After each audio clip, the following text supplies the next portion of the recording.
दोस्तों, आज हम बात करते हैं फिल्म जगत के उस नायक की जिसने देखते ही देखते सभी को पीछे छोड़कर अपने नाम का डंका बजवा दिया। आपने आनंद फिल्म का वो डायलॉग तो सुना ही होगा, बाबू मोशाय जिंदगी बड़ी होनी चाहिए, लंबी नहीं। जी हाँ दोस्तों, हम बात कर रहे हैं काका यानी राजेश खन्ना की, जिसकी दीवानगी लोगों के सर चढ़कर बोलती थी। उस दौर में एक कहावत कहा जाता था, ऊपर आका तो नीचे काका। हर जुबान पर राजेश खन्ना का ही नाम होता था। राजेश खन्ना की बात करें तो इनका बचपन का नाम जतिन खन्ना था, जिनका जन्म 29 दिसंबर 1942 को हुआ था। इनका पालन पोषण लीलावती चुनीलाल खन्ना ने किया था। जतिन के माता पिता भारत विभाजन के पश्चात पाकिस्तान से आकर अमृतसर में बस गए थे।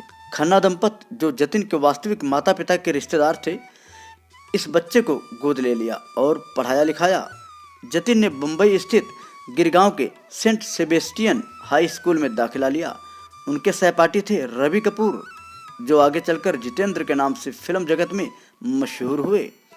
स्कूली शिक्षा के साथ ही जतिन की रुचि नाटकों में अभिनय करने की थी। कॉलेज के दिनों में उन्होंने नाटक प्रतियोगिता में कई पुरस्कार जीते थे। थिएटर व फिल्मों के लिए काम खोजने वो उस समय अपनी स्पोर्ट्स कार में जाया करते थे।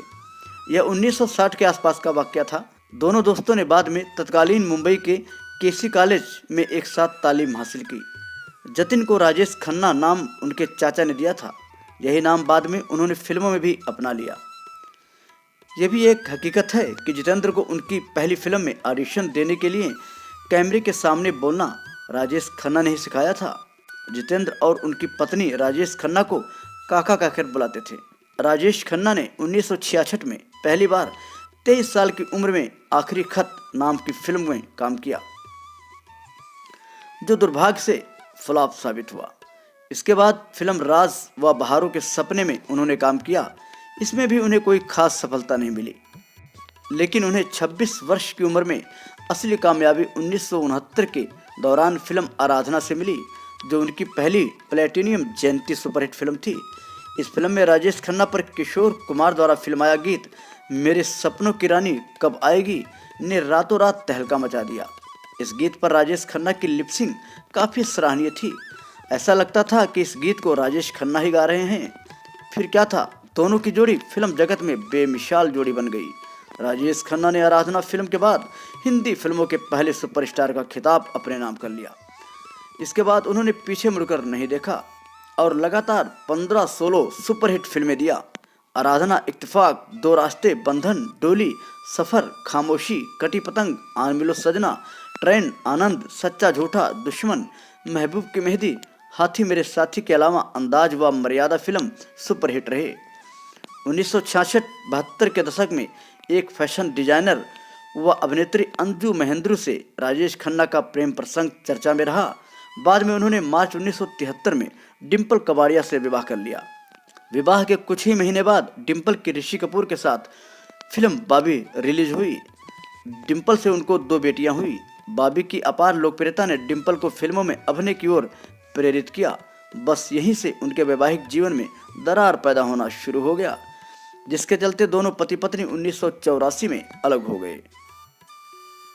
फिल्मी करियर की दीवानगी ने उनके पारिवारिक जीवन को तहस नहस कर दिया।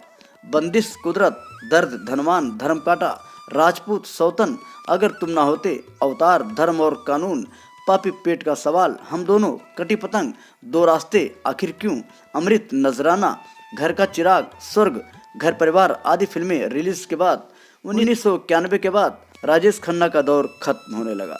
बाद में वे राजनीति में आए और 1991 वे नई दिल्ली से कांग्रेस की टिकट पर संसद सदस्य चुने गए। 1994 में उन्होंने एक बार फिर खुदाई फिल्म से पर्दे पर वापसी की। 1996 में उन्होंने आ अब लौट चलें, क्या दिल ने कहा, प्यार जिंदगी है, वफा जैसी फिल्मों में उन्होंने अभिनय किया, लेकिन इन फिल्मों को कोई खास सफलता नहीं मिली। 1966 से लेकर 2013 तक 163 फिल्मों में इन्होंने बतौर लीड हीरो काम किया, जिसमें 105 फिल्में हिट रहीं। राजेश खन्ना ने मुमताज के साथ 8 फिल्मों में काम किया और ये सभी फिल्में सुपर हिट हुई। राजेश और मुमताज दोनों के बंगले मुंबई में पास पास थे। आपको बता दें कि चित्रपट के रुपहले पर्दे पर साथ साथ काम करने में दोनों की अच्छी पटरी थी। जब राजेश ने डिम्पल के साथ शादी कर ली तब कहीं जाकर मुमताज ने भी उस जमाने के अरबपति मयूर माधवानी के साथ विवाह करने का निश्चय किया। 1974 में मुमताज ने अपनी शादी के बाद भी राजेश के साथ आपकी कसम, रोटी और प्रेम कहानी जैसी 3 फिल्में पूरी की और उसके बाद फिल्मों से हमेशा हमेशा के लिए संन्यास ले लिया। यही नहीं, मुमताज ने मुंबई को भी अलविदा कह दिया और अपने पति के साथ विदेश में जाकर बस गई, जिससे राजेश खन्ना को जबरदस्त आघात पहुंचा। जून 2012 में यह सूचना आई कि राजेश खन्ना पिछले कुछ दिनों से काफ़ी अस्वस्थ चल रहे हैं। 23 जून 2012 को उन्हें स्वास्थ्य संबंधी जटिल रोगों के उपचार हेतु लीलावती अस्पताल ले जाया गया, जहां सघन चिकित्सा कक्ष में उनका उपचार चला और वे वहां से 8 जुलाई 2012 को डिस्चार्ज हो गए। मगर दोबारा स्वास्थ्य खराब होने की वजह से 14 जुलाई 2012 को उन्हें पुनः मुंबई के लीलावती अस्पताल में भर्ती कराया गया। 18 जुलाई 2012 को यह खबर प्रसारित हुई कि सुपरस्टार राजेश खन्ना नहीं रहे। कहावत है, इंसान चला जाता है मगर अपने यादों की महक छोड़ जाता है। 18 जुलाई 2012 को कटी पतंग की तरह भले ही उनके जिंदगी की डोर कट गई हो, मगर जब बात होगी जिंदगी के सफर की तो उनका जिक्र जरूर होगा। अपने दमदार प्रतिभा के चलते वो लोगों के दिलों में सदैव जिंदा रहेंगे। उनके द्वारा आनंद फिल्म में अमिताभ बच्चन को बोला गया ये डायलॉग, बाबू मोशाय जिंदगी बड़ी होनी चाहिए, लंबी नहीं, को लोग कभी भी भुला नहीं पाएंगे।